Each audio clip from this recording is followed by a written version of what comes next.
ಇತಿಹಾಸ ಮರ್ತವನು ಇತಿಹಾಸ ಸೃಷ್ಟಿ ಮಾಡಲಿಕ್ಕೆ ಸಾಧ್ಯ ಇಲ್ಲ. ಮಾತೃಭಾಷೆ ಮರ್ತವನು ತನ್ನ ಸಂಸ್ಕೃತಿಯನ್ನು ಉಳಿಸಲಾರ.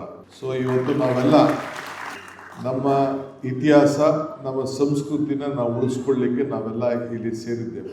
ನಾನು ಆಗಾಗ ಒಂದು ಮಾತು ಕೂಡ ಹೇಳ್ತಾ ಇರ್ತೀನಿ, if you forget the root you will not get the fruit ಅಂತ. ಸೊ ಮಂತರವರು ನಿಮ್ಮನ್ನ ವಾಪಸ್ ಹೆಂಗೆ ಕರ್ಕೊಂಡು ಹೋಗ್ಬೇಕು ಅಂತ ಹೇಳ್ತಾ ಇದ್ರು. ನೀವು ಬದುಕಿ, ಎಲ್ಲಿ ಬೇಕಾದ್ರೂ ಬದುಕಿ. ಇದು ವಿಶಾಲವಾದಂಥ ಪ್ರಪಂಚ. ಈಗ ಮಲೆನಾಡು, ಕೊಡಗು, ದಕ್ಷಿಣ ಕನ್ನಡ ಇದೆಲ್ಲ ಇದೆ ನಿಜ. ಬಟ್ ಪ್ರಪಂಚದಲ್ಲಿ ಎಲ್ಲ ಬದುಕಬೇಕು. ಸೊ ಬೆಳಿಬೇಕು, ಎತ್ತಿರುವಾಗ ಹೋಗಬೇಕು.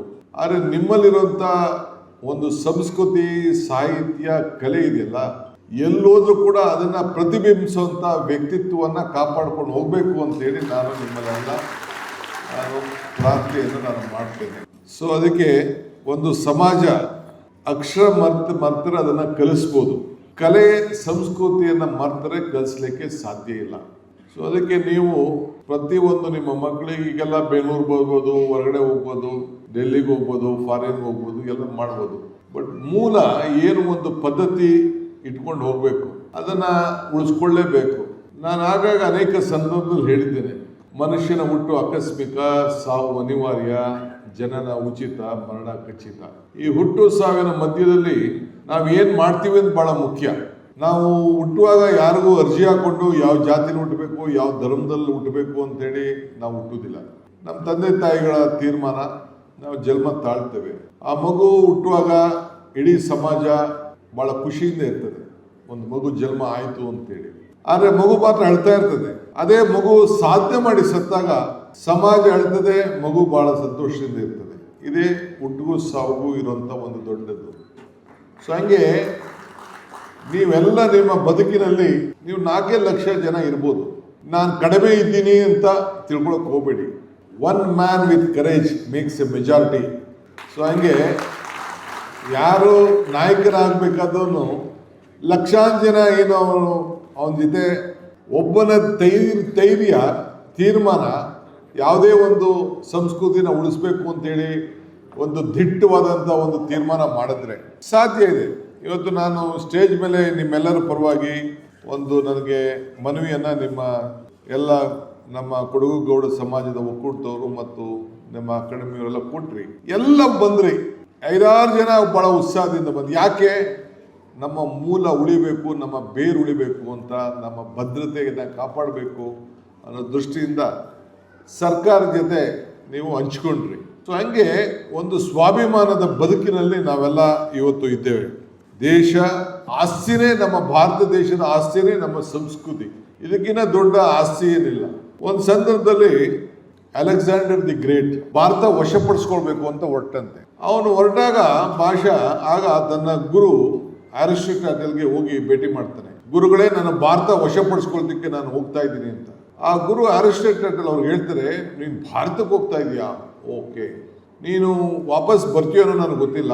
ಇಲ್ಲ ಗುರುಗಳೇ, ಪ್ರಪಂಚದ 2 ಭಾಗನ ನಾನು ಅಲ್ಲಿ ವಶಪಡಿಸ್ಕೊಂಡ್ಬಿಟ್ಟಿದ್ದೀನಿ ಅಂತ ಹೇಳ್ತಾನೆ. ಅವ್ನು ಭಾಳ ಚಿಕ್ಕ ವಯಸ್ಸು ಅಲೆಕ್ಸಾಂಡರ್ಗೆ, ಒಂದು 32-33 ಆ ವಯಸ್ಸಲ್ಲೇ ಇದ್ದಾತ. ಹಂಗೆ ಹೋಗ್ತಾ ಇದೆಯಾ, ನೀನು ವಾಪಸ್ ಬರ್ತೀಯೋ ಅನ್ನೋ ಗೊತ್ತಿಲ್ಲ, ನೀನು ಬರೋದಾದ್ರೆ 5 ವಸ್ತು ತೆಗೆದುಕೊಂಡು ಬಾ ಅಂತ ಹೇಳ್ತಾನೆ.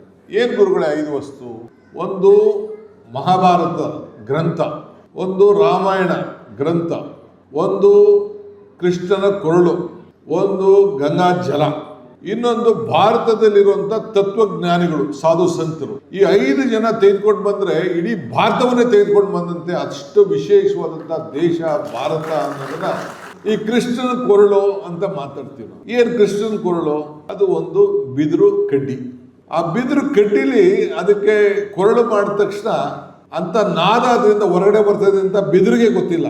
ಅಂತ ನಾದ ಆ ಬೆರಳಿನಿಂದ, ಆ ಕೃಷ್ಣನ ಕೊರಳಿಂದ ಈಚೆ ಬರ್ತದೆ. ಈಗ ನೀವು ಟಮಟೆನ ಬಂದ ತಕ್ಷಣ ಟಮಟೆ ಹೊಡಿತಾ ಇದ್ರು.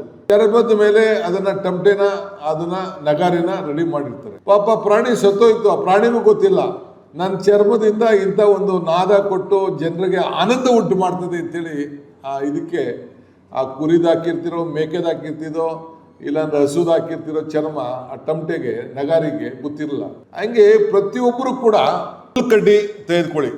ನಿನ್ನೆ ನನಗೆ ಯಾರೋ ತಂದು ಇಡಗುಂಜಿಯಿಂದ ಪ್ರಸಾದ ಕೊಟ್ರು. ಹುಲ್ಕಡ್ಡಿ, ಸಣ್ಣ ಹುಲ್ಕಡ್ಡಿ ನಮ್ಗೆ ದೇವಸ್ಥಾನದ ಪ್ರಸಾದ ಸ್ವಾಮಿ ಅಂತ ಕೊಟ್ರು. ಈ ಹುಲ್ಲು ಗಣೇಶಂಗೆ ಇಟ್ಟು ಅದನ್ನ ಪ್ರತಿ ಮಾಡ್ತಾರೆ. ನೀವು ಸಗಣಿನ ಅದಕ್ಕೆ ಇಟ್ಬಿಟ್ಟ ತಕ್ಷಣ ಅದು ಪಿಳ್ಳಾರ್ತಿ ಅಂತ ಕರಿತೀವಿ. ಹಂಗೆ ನಮ್ಮ ಸಂಸ್ಕೃತಿ ಗಣೇಶನನ್ನ ಪಿಳ್ಳಾರ್ತಿಲಿ ನಾವು ಕಾಣ್ತೀವಿ, ಹುಲ್ಕಡ್ಡಿಲಿ ನಾವು ಕಾಣ್ತೀವಿ. ಹಂಗೆ ಯಾರನ್ನು ಕೂಡ ನಾವು ಬರೀ 4 ಲಕ್ಷ ಜನ ಕರ್ನಾಟಕದಲ್ಲಿ ಇದ್ದೀವಿ, ನಮ್ಮ ಜನಸಂಖ್ಯೆ ಕಡಿಮೆ, 7 ಕೋಟಿ ಇಲ್ಲಿ ಜನ ಬಂದ್ಬಿಟ್ಟಿದ್ದಾರೆ, ನೀವು ಕಡಿಮೆ ಅಂತ ತಿಳ್ಕೊಳಕ್ ಹೋಗ್ಬಿಡಿ.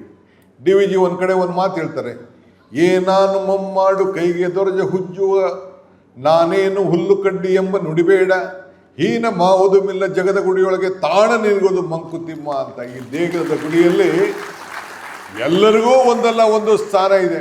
ಈ ನಿಮ್ಮ ಅರೆ ಭಾಷೆ ಮಾಡೋಂಥವ್ರು ಲೀಡರ್ಗಳಾಗ್ಲಿಲ್ವೇ? ದೊಡ್ಡ ದೊಡ್ಡ ಸ್ಥಾನಕ್ಕೆ ಹೋಗ್ಲಿಲ್ವೇ? ಜನಸಂಖ್ಯೆ ಕಡಿಮೆ ಇದ್ರೂ ಕೂಡ ನಾಯಕತ್ವವನ್ನು ಬೆಳೆಸ್ಕೊಳ್ಳಿಲ್ವೇ ನಿಮ್ಮಲ್ಲಿರೋಂಥವ್ರು? ನಾನು ಹೆಸರು ಹೇಳೋದು ಬೇಡ, ಬೇಕಾದಷ್ಟು ನಾಯಕರುಗಳಿದ್ದಾರೆ. ಬರೀ ರಾಜಕಾರಣದಲ್ಲಿ ನಾಯಕರಾದವರು ಮಾತ್ರ ನಾಯಕರಲ್ಲ, ವಿದ್ಯಾ ಕ್ಷೇತ್ರದಲ್ಲಿರ್ಬೋದು, ಉದ್ಯೋಗ ಕ್ಷೇತ್ರದಲ್ಲಿರ್ಬೋದು, ವ್ಯವಸಾಯದಲ್ಲಿರ್ಬೋದು, ಸಾಹಿತ್ಯದಲ್ಲಿರ್ಬೋದು, ರಾಜಕಾರಣದಲ್ಲಿರ್ಬೋದು, ಯಾರು ಪ್ರಬುದ್ಧಿಯನ್ನ ನಿಮ್ಮನ್ನ ಗುರುಸಿ ನಿಮ್ಮ ಸಮಾಜಕ್ಕೆ, ನಿಮ್ಮ ಧರ್ಮಕ್ಕೆ, ನಿಮ್ಮ ಸಂಸ್ಕೃತಿಗೆ ಗೌರವನ ಕೊಟ್ಟಿರ್ತಾರೆ, ಅವರು ಇಲ್ಲಿ ಬಹಳ ಮುಖ್ಯ. ನೀವು ನಿಮ್ಮ ಮೂಲ ಪದ್ಧತಿ, ನಿಮ್ಮ ಧರ್ಮ, ನಿಮ್ಮ ಸಂಸ್ಕೃತಿನ ಕಾಪಾಡಲಿಕ್ಕೆ, ನಮ್ಮ ರಾಜ್ಯದ ಗೌರವನ ಉಳಿಸ್ಲಿಕ್ಕೆ ಬಂದಿದ್ದೀರಲ್ಲ, ಅದಕ್ಕೆ ನಿಮ್ಮೆಲ್ಲರೂ ಕೂಡ ಒಂದು ಕೋಟಿ ನಮಸ್ಕಾರ ಹೇಳಲಿಕ್ಕೆ ನಾನು ಬಯಸ್ತಾ ಇದ್ದೀನಿ.